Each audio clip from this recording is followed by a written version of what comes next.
अस्सलामुअलैकुम। आज मैं आपके साथ फिर पिज़्ज़ा की रेसिपी शेयर करूँगी। मैंने पहले भी एक दफ़ा बनाया था और आज फिर मैं बना रही थी पिज़्ज़ा, तो मैंने सोचा कि क्यों ना मैं आज फिर आप लोगों के साथ थोड़ी-सी इसकी शेयर करूँ। पहले मैं अब बना रही हूँ सॉस जो मैं पिज़्ज़ा के ऊपर लगाऊँगी, तो उसके लिए मैंने टोमेटो प्यूरी ली है। मैं मार्केट से लेके आई थी मैश्ड टोमेटो कैन लेके आई थी और उसके अंदर मैंने थोड़ी-सी केचअप मिक्स की है। फिर मैं उसमें नमक मैंने डाला है और मैंने सुरख मिर्च डाली है, ऑरिगेनो डालूँगी मैं। बहुत सी लेडीज़ घर में भी तैयार करती हैं ये सॉस, लेकिन मैं इसी तरह बनाती हूँ क्योंकि मैं अगर ज़्यादा हुआ तो 2 हफ़्ते बाद बना लेती हूँ पिज़्ज़ा, या हर हफ़्ते में पिज़्ज़ा नहीं बनाती।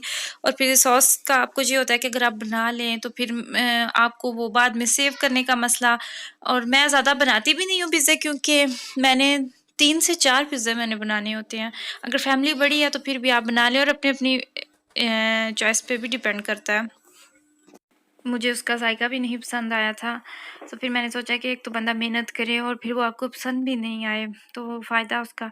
तो मुझे फिर यही सबसे ईज़ी तरीका लगता है और इससे भी बहुत मज़े की बन जाती है। पानी मैंने डाल के रखा है बॉयल होने के लिए। इसमें अब मैं डालूँगी नमक, फिर मैं इसमें अभी ब्रोकली काट के डालूँगी, क्योंकि मुझे ब्रोकली का ज़ायका बहुत मज़े का लगता है और ब्रोकली के फ़ायदे भी बहुत ज़्यादा हैं। तो ये मैं अब बॉयल कर लूँगी पिज़्ज़ा पे लगाने के लिए। बच्चे भी मेरे खुश होके खाते हैं। वैसे मैं अगर सिर्फ़ उन्हें बॉयल करके दूँ ब्रोकली, तो मैं आपको भी यही मशवरा दूँगी कि अगर आपके बच्चे खा रहे हैं तो आप अपने बच्चों को ज़रूर ये बॉयल करके दें। थोड़ा-सा नमक डाल लें, बॉयल करने से बेहतर है आप स्टीम कर लें। और अगर आप इसके फ़वाइद पढ़ें या सुनें तो इतने इसके फ़ायदे हैं, बहुत ही ज़्यादा हैं। तो ये भी एक बहुत अच्छा ऑप्शन है बच्चों के लिए। अब मैं इसको ऊपर मैं डालूँगी सब्ज़ तोरी, मैंने छोटी-सी रखी हुई थी। ये घर की तोरियाँ हैं, मैं गई हुई थी अपनी एक फ्रेंड की तरफ, तो उसने मुझे उनके अपने गार्डन में है सब्ज़ तोरियाँ उन्होंने लगाई हुई थी, तो वो फिर उसने मुझे भी गिफ्ट की। उसमें से जो बड़ी तोरियाँ थी वो तो मैंने सालन बना लिया था, लेकिन ये जो छोटी-छोटी सी तोरियाँ पड़ी हुई थी, तो उनमें से मैंने 2 तोरियाँ साइड पे कर ली थी, सिर्फ़ इसीलिए कि जब पिज़्ज़ा बनाऊँगी तो इसको लगा लूँगी चॉपिंग पे। और जब ग्रिल करते हैं सब्जियां, या आप ओवन में बेक करते हैं, तो भी बहुत मज़े की बनती हैं। अगर आप ने तोरी अभी तक ट्राई नहीं की तो ज़रूर कीजिएगा। आप याद करेंगे, जब आप एक दफ़ा ट्राई करेंगे तो आप याद करेंगे क्या अच्छा मशवरा दिया था मैंने आपको। प्याज भी बहुत मज़े के लगते हैं, ये भी आपकी वही बात मर्ज़ी पर डिपेंड करता है। अगर आपको प्याज पसंद है, प्याज आप खा लेते हैं सैलेड वगैरह में, तो आप अपने पिज़्ज़ा पे लगा लें। अगर आपको नहीं पसंद तो बिल्कुल भी कोई मजबूरी नहीं कि आपने भी ज़रूर लगाने हैं, क्योंकि जो आप पिज़्ज़ा की टॉपिंग करते हैं उस पे आप अपनी मर्ज़ी से सब्जियां डाल सकते हैं। इवन के कुछ लोग तो सालन भी डालते हैं, तो उसमें फ़िक्स कुछ भी नहीं है, आपने ये ज़रूर लगाना है, या इसके बगैर आपका पिज़्ज़ा तैयार नहीं हो सकता। तो आप अपनी मर्ज़ी से कुछ भी लगा सकते हैं। अब जैसे मेरे घर में मुझे बहुत ज़्यादा सब्जियां पसंद है। मैं ग्रिल करके भी सब्जियां खाती हूँ, मैं बेक भी करती हूँ, और मुझे पिज़्ज़ा पे भी बहुत जितनी सब्जियां हों मुझे कम ही लगती हैं। लेकिन मेरे हस्बैंड को ज़्यादा सब्जियां नहीं पसंद। मैं माइस भी डाल लेती हूँ, फिर मैं ऊपर से पोटैटो भी डाल लेती हूँ फ्राइज़। तो लेकिन मेरे हस्बैंड को नहीं पसंद, और इसलिए मैं फिर उनके लिए जो बनाती हूँ पिज़्ज़ा, उस पे उसकी टॉपिंग मैं कम ही सब्जियां ज़रा डालती हूँ, क्योंकि मुझे पता है कि उन्हें नहीं पसंद। तो वही बात है कि हर बंदे की अपनी चॉइस होती है, आप अपनी मर्ज़ी से ज़्यादा या कम कर सकते हैं, कोई ख़ास मजबूरी नहीं है।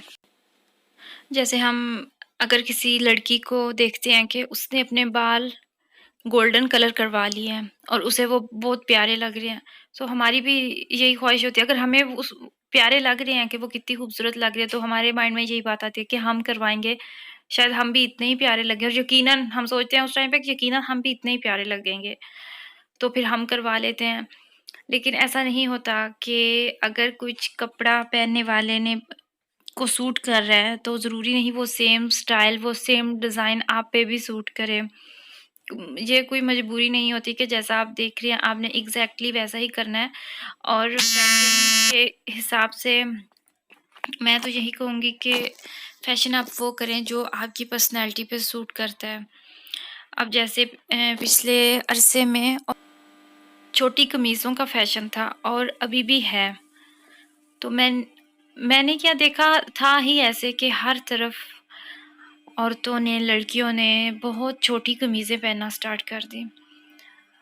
और आप ये देखें कि जिन लड़कियों की हाइट ज़्यादा है, जिन औरतों की, जिन आंटियों की, उन्होंने इतनी छोटी कमीज़ें पहनी हुई कि देखने वाला भी हैरान हो जाता है। कि मैंने एक आंटी को देखा था, उन्होंने इतनी छोटी कमीज़ पहनी हुई कि मैं देख के उन्हें क्या सोच रही थी कि इन्हें अब नहीं नज़र आ रहा कि इनको ये ज़रा भी सूट नहीं कर रही, और एक तो उनकी हाइट भी माशाल्लाह से इतनी ज़्यादा थी। तो बस ये कि आपको पता होना चाहिए आप कौन-सा फ़ैशन कर रहे हैं। और अभी मैं आपके साथ बात कर रही थी तो वो आंटी फिर मेरी आँखों के सामने आ रही थी कि फ़ैशन आपको वही करना चाहिए जो आपको सूट करे। अब जैसे गोल्डन बाल हैं तो वो आपका कलर बहुत ज़्यादा फेयर है तो वो आपको प्यारे लगेंगे। अगर आपने छोटी कमीज़ पहनी है तो फिर आपकी हाइट अगर दरमियानी है तो फिर आपको वो ठीक लगेगी। पहनना चाहिए लेकिन इतनी भी नहीं कि देखने वाले को आप अजीब लगें, आप अट्रैक्ट नहीं करें। तो अपनी पर्सनैलिटी के लिहाज से हमेशा फ़ैशन करना चाहिए। अगर मेरी ये बात किसी को बुरी लगे तो रियली सॉरी, मैं किसी को टारगेट नहीं कर रही, बस वैसे ही मेरे माइंड में ये बात आ रही थी, तो मैंने आप लोगों के साथ शेयर कर ली। पिज़्ज़ा की डो मैंने आपको इससे पहली वीडियो में बताया था कि किस तरह मैं बनाती हूँ। तो वो मैंने आटा उसका गूँध के रख लिया हुआ था। मैंने उसको 3 घंटे दिए, वो डबल हो गया था। तो आटा जो है वो बिल्कुल अच्छे से फूल गया था। मिराज के लिए मैंने सबसे पहले नान बनाया, क्योंकि मिराज पिज़्ज़ा नहीं खाता, उसको नहीं पसंद। उसके लिए बनेगा नान। और अब मैं अबराश के लिए बनाऊँगी पिज़्ज़ा। अपने लिए पिज़्ज़ा तो मैं बनाऊँगी ओवन में, मतलब कि जो कुकिंग रेंज का ओवन होता है। लेकिन मैं अबराश के लिए जहाँ तंदूर में बनाऊँगी, उसकी वजह ये है कि जो पिज़्ज़ा आप ओवन में बेक करते हैं, उसको थोड़ा-सा टाइम भी ज़्यादा लगता है और वो थोड़ा-सा क्रंची हो जाता है। फिर उसको थोड़ा टाइम चाहिए होता है नॉर्मल अपनी थोड़ा सॉफ्ट होने में। तो अबराश को ऐसा पिज़्ज़ा बिल्कुल नहीं पसंद, वो नहीं खाता, तो इसलिए मैं उसके लिए बनाऊँगी तंदूर में ताकि सॉफ्ट रहे, उसको पसंद आए खाने में, उसको मसला ना बने। तो अब मैं ये पहले इनका काम ख़त्म कर लूँगी। ओवन जो है उसको मैंने कब से ऑन कर दिया हुआ था प्री हीट होने के लिए। जो पिज़्ज़ा यहाँ से रेस्टोरेंट से मिलता है वो पिज़्ज़ा मुझे बिल्कुल भी नहीं पसंद। मुझे वो इसलिए नहीं पसंद क्योंकि उसके ऊपर उन्होंने चीज़ इतनी ज़्यादा लगाई होती है, वो मुझे बिल्कुल नहीं पसंद आता। और मुझे उसकी मतलब वैसे भी मैंने डिफरेंट रेस्टोरेंट से ट्राई भी किया है, मुझे नहीं पसंद आता। मैं एग्जैक्टली नहीं बता सकती, लेकिन वो मुझे बहुत ज़्यादा हैवी लगता है और उसका जायका भी मुझे कुछ ख़ास पसंद नहीं आया। पिज़्ज़ा अगर आपने बाहर से खाना है तो वो इटली का पिज़्ज़ा बहुत बहुत यमी होता है, बहुत मज़े का होता है। इटली से बाहर पिज़्ज़ा जो है उसकी मुझे नहीं लगता कि आपको वैसा मज़े का पिज़्ज़ा मिल सकता हो कहीं पे। जर्मन में तो मुझे बिल्कुल भी वैसा नहीं नज़र आया और ना ही मुझे मज़े का लगा। अब ज़रूरी नहीं कि आपकी और मेरी पसंद सेम ही हो सकता है आपको मज़े का लगा हो सकता है आपको यहाँ का ज़्यादा पसंद हो। वही बात कि सबकी अपनी-अपनी चॉइस, सबकी अपनी मर्ज़ी पे डिपेंड करता है। अबराश के और मिराज के पिज़्ज़े से और नान से मैं बिल्कुल फ़ारिग हो के तो अब मैं बना रही हूँ अपने हस्बैंड के लिए पिज़्ज़ा और इसके बाद मैं बनाऊँगी अपने लिए पिज़्ज़ा।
मुझे उम्मीद है कि आप मेरी इस वीडियो को भी पहले जितना प्यार से देखेंगे और आपको उतनी ही पसंद आएगी।